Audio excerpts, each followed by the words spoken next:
Are taxes going up? That will be set out in the manifesto. The principle of it. It'll be set out in the manifesto. Well, you set it out in the manifesto. Taxes. I'm sorry, it'll be set out in the budget on Wednesday. Is that the painful choice that taxes will be going up? The definition is very broad. Who isn't a working person? Who is a person for whom you think taxes should go up? Well, it is broad, I accept that. The reason I'm pressing you is because you say trust in politics is broken, and you promised 4 months ago for working people taxes not going up. And there will be loads of working people out there that are going to be hit by tax rises and might think that you do one thing or say one thing and do another. Well, I made clear promises in the election campaign. Do they really think they can keep using the same excuse without people catching on? It's almost insulting to think that they, from their pedestal, believe they can throw any justification at us, assuming no one will question them. It feels like they live in a bubble where words and promises carry no weight, where responsibility fades behind vague speeches and empty statements. You'd think by now they'd have a minimum respect for people's intelligence. They talk about transparency, commitment, and representing citizens' interests, but when it comes time to be accountable, everything just disappears into thin air. It's easy to stand in front of cameras and say they're working for the people, but all we see are hollow words and promises that never come to fruition. It's as if they've forgotten that every word carries weight, and ultimately, trust in them is built on those very promises. People aren't fools, and it doesn't take much to notice the complete disconnect between what they say and what they do.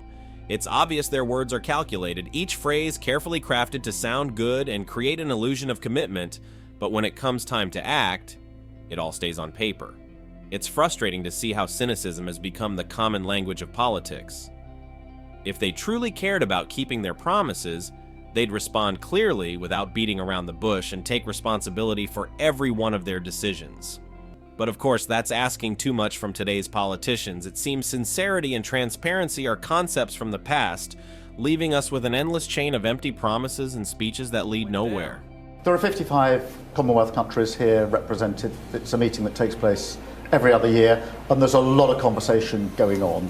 Reparations is one of the conversations. It's really impressive to see how every time they're asked a direct question, they manage to find a way to dodge the answer. You'd think transparency would be a central value for any respectable politician, but it seems we're dealing with a generation of leaders whose specialty is speaking without saying anything.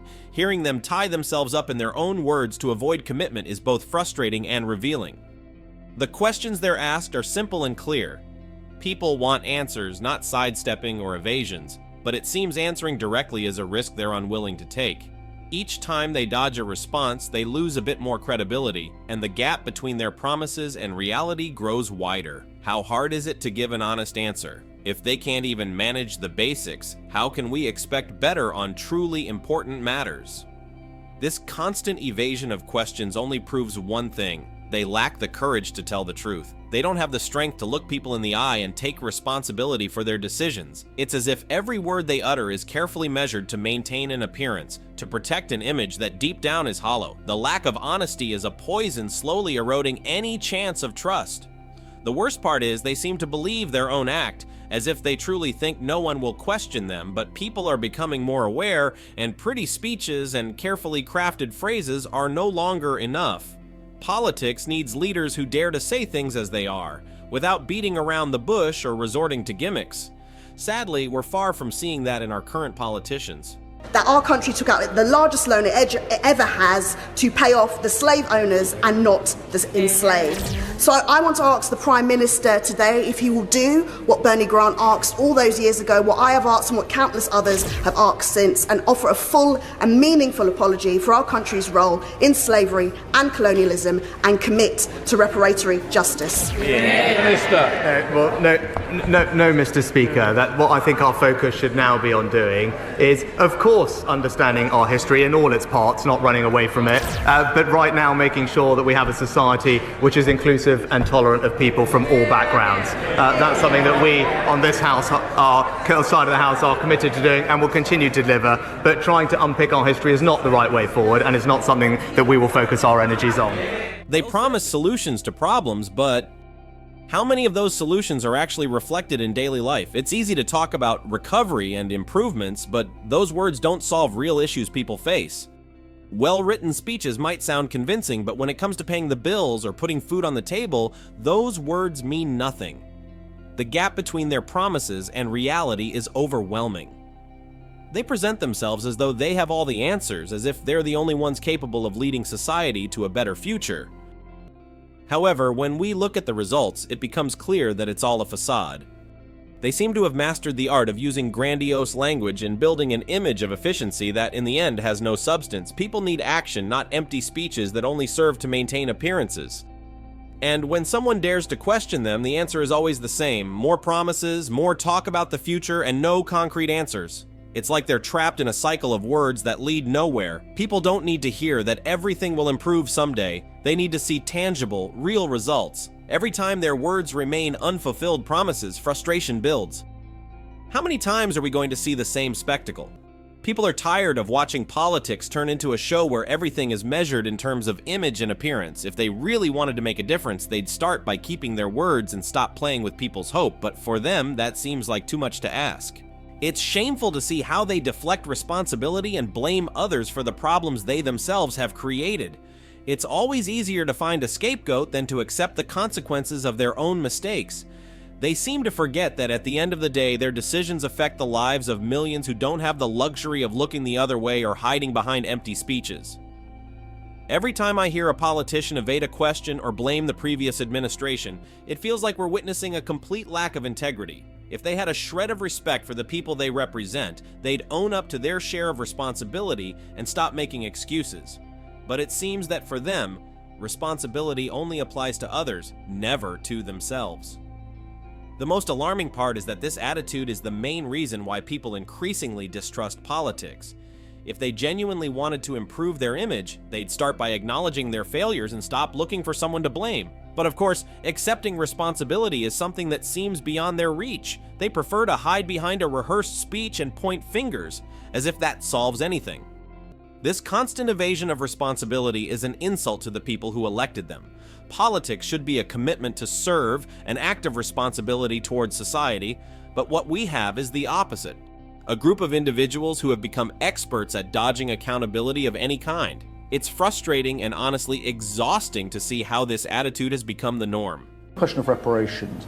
Obviously, it's very important for me to say and to recognise that the slave trade and practice was abhorrent, and that is history. We can't change our history, and we should start from that place. But the question now at this conference is, do we want to focus more on the challenges now, which to my mind are resilience and the climate challenge, and the opportunity of trade, or look backwards? And I say we should look forward. It's astonishing how they seem to believe their role is fulfilled by simply showing up, delivering a few polished lines, and stepping away, as if that somehow equates to leadership. Do they think people won't see through this charade? They speak of listening to the public, of being there for the people they serve, yet when it comes to addressing real pressing concerns, they disappear behind scripted responses and orchestrated appearances. Their words sound comforting, even well-intentioned at times, but it's hard to ignore the hollowness when you look at what actually gets done. It's almost as if they assume people are too distracted or too trusting to question why so little ever seems to change. It feels like a carefully staged act where every word is chosen to paint an image of a dedicated leader tirelessly working on solutions. But beneath that polished exterior lies a series of empty promises, recycled ideas, and evasions that lead nowhere. Each time they stand before a camera, their goal seems less about solving problems and more about perpetuating a narrative that has little to do with reality. It's like watching actors playing a role, and each time the curtain rises, you realize there's nothing substantial backing their claims. People don't deserve actors reading from a script. They deserve leaders who speak and act with authenticity, who are willing to make real sacrifices to address real issues. But instead we get performances tailored to suit the mood of the moment, leaving people to wonder if anyone truly cares about delivering on those promises. Every time an opportunity arises to take meaningful action, it feels like they freeze, caught in an endless loop of meetings, discussions, and postponed decisions that never seem to result in anything tangible. Meanwhile, people are left in a state of waiting, clinging to the hope that maybe, just maybe, this time will be different. Yet each time the result is the same. Another delay, another round of promises about looking into it or working hard on solutions, as if people's patience is an endless resource they can draw from without consequence. How long are we really expected to wait while they navigate their endless debates, all while the real issues go unaddressed? It's as though they've forgotten the core of what leadership actually entails: making difficult choices, taking responsibility, and most importantly, standing by those decisions.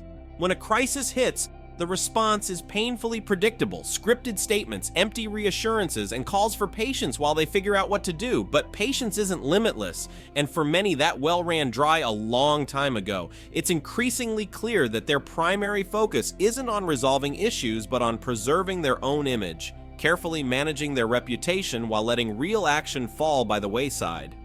The more they delay, the more obvious it becomes that the priority is self-preservation over genuine public service. And as each day passes, people are left wondering if they'll ever see the kind of leadership they were promised.